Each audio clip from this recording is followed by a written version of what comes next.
Hey everyone, welcome to my channel Priyanka blog. So তেল কই তো অনেকেই খেয়েছো, একবার তেল ইলিশ খেয়ে দেখো এরকম করে। বেশি কিছুই না, জিরে আর শুকনো লঙ্কা বাটা, লবণ, হলুদ, তেল, সরষের তেল দিয়ে মাছটাকে ভালো করে মেখে নিতে হবে। দেন মাখার পরে কড়াই গরম করে কড়াইতে সরষের তেল দিয়ে জিরে তেজপাতা ফোড়ন দিয়ে মাছটা মাখা যে মাছটা ওটাকে ওর মধ্যে দিয়ে একটু এপাশ ওপাশ করে 2 মিনিট ফ্রাই করতে হবে।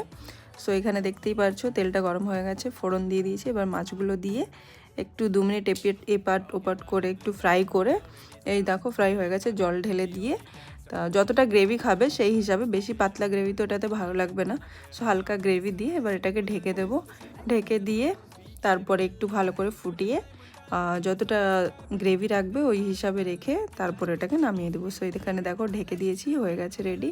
সো কেমন লাগলো একবার অবশ্যই ট্রাই করো, অনেক টেস্টি হয়।